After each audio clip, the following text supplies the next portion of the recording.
Smart মিটাৰৰ বিৰুদ্ধে পুনৰ উত্তাল উজনি অসম। স্মাৰ্ট মিটাৰৰ বিৰুদ্ধে পুনৰ বিক্ষোভত উত্তাল হৈ পৰিছে উজনি অসম। উজনি অসমৰ ডিমুত শ শ স্মাৰ্ট মিটাৰ খুলি প্ৰতিবাদ সাব্যস্ত স্থানীয় ৰাইজৰ। কৃষক মুক্তি সংগ্ৰাম সমিতিৰ উদ্যোগত এই প্ৰতিবাদ। ডিমুৰ পৰা শিৱ কুমাৰ চৌহানৰ report, north east frontier news. দিয়ে চৰকাৰী পইচাই বিল দিয়ে, গতিকে তেওঁলোকৰ লাইট দিনে ৰাতিয়ে জ্বলি থাকিলেও গাত নালাগে, ফেন জ্বলি থাকিলেও গাত নালাগে। আপোনালোকে কেতিয়াবা পাৰ হৈ গ'লে চৰকাৰী অফিচবিলাক চাব, দিনতো কেতিয়াবা দেওবাৰ দিনাখনো লাইট জ্বলি থাকে বাহিৰত, কেতিয়াবা জ্বলি থাকে নাই, পঞ্চায়ত অফিচবিলাকত জ্বলি থাকে নে নাথাকে।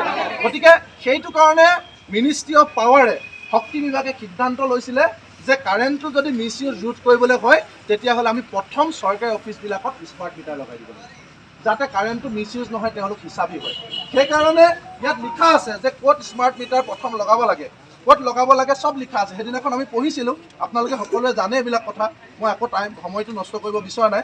যে স্মাৰ্ট মিটাৰ ক'ত লগাব লাগে, মোৰ ওচৰত নটিফিকেশ্যন চব আছে, তাত লিখি দিছে যে কেনেকৈ চৰকাৰী অফিচত স্মাৰ্ট মিটাৰ লগাবলৈ দিছিলে। প্ৰথম মই এইটো কোৱা নাই যে ক'ত এতিয়া লগাব লাগিব বুলি কোৱা নাই, তেওঁলোকে কৈছিলে যে যিহেতু চৰকাৰী অফিচত কাৰেণ্টটো মিছ ইউজ হয়, গতিকে প্ৰথম চৰকাৰী অফিচত লগাই দিয়া। ইয়াত চাওক, এখন গেজেট নটিফিকেশ্যন, মই আকৌ পঢ়ি দিছোঁ যিসকল নতুন আহিছে।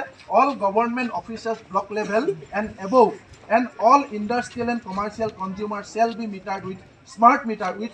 আমি লাইট ব্যৱহাৰ কৰোঁ যে ৰাতি যাতে চুৰ নোলায়, আগফালে এটা পিছফালে এটা, ল'ৰা ছোৱালীয়ে যাতে পঢ়িব পাৰে, আমি যাতে সন্ধিয়া কাম কৰি আহি সকলোৱে মিলি যাতে ভাত এসাঁজ খাব পাৰোঁ, সেইকাৰণেতো আমাক লাইটটো লাগে, হয়নে নহয়?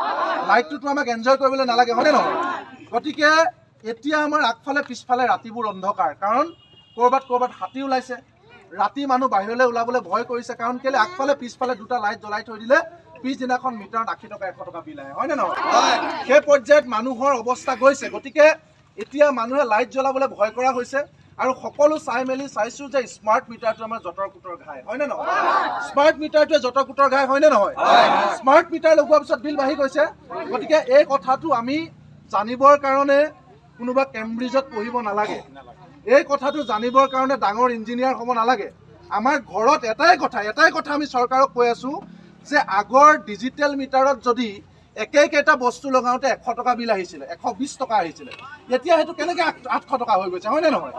এতিয়া 100 টকা লগালে এদিনেই নাযায়, আগতে 120 টকা বিল আহে।